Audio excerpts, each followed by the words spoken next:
This is Texorcism. I'm Becky Bullard.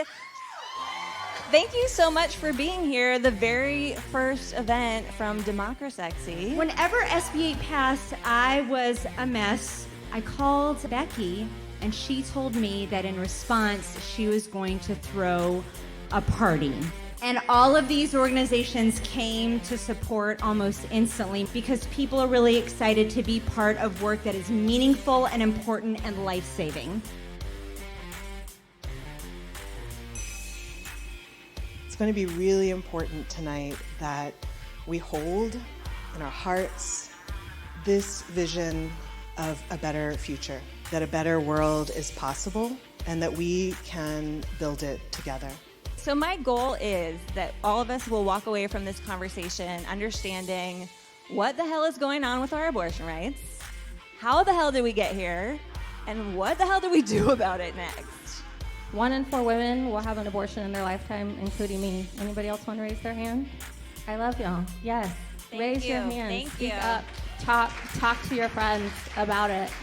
If they cared about black women, they would have made sure that black women have access to be able to define when parenting should happen and if it should happen. And they would also have made sure that when trans-identified and gender non-binary folk find themselves pregnant, that they are not forced to carry for 9 months a body inside of their body that their body says is not supposed to be there. A big part of bodily autonomy is letting people advocate the way that feels best to them, right? And advocacy feels different for all different kinds of people and all different kinds of community. And I think that's a really important thing in our movement, is to welcome as many people to do what feels right for them.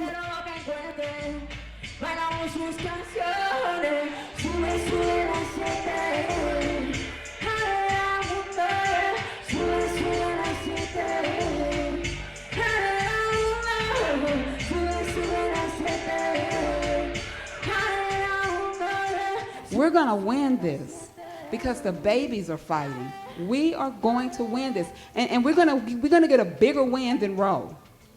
Because it was babies out there, it was non-binary folk out there, it was trans folk out there, and everybody was at the mic, and I'm thinking I'm probably the oldest one that was there, like everybody was babies. And I said, we're gonna win. We may not win today, but we're going to win because that's the outcry that we have to have. That's the only way we're gonna change things here, ultimately, is by encouraging people to get involved in democracy, exercising their power. And that's why we're seeing all these voter suppression bills right now, y'all, because they're so afraid of our power, so afraid of it. So let's show them what we got. So we talked a lot tonight about community, right? And a lone witch is pretty powerful, can do a lot. But you know what is more powerful? A fucking coven of witches. I would like to cordially invite you to be in my coven. Do you accept?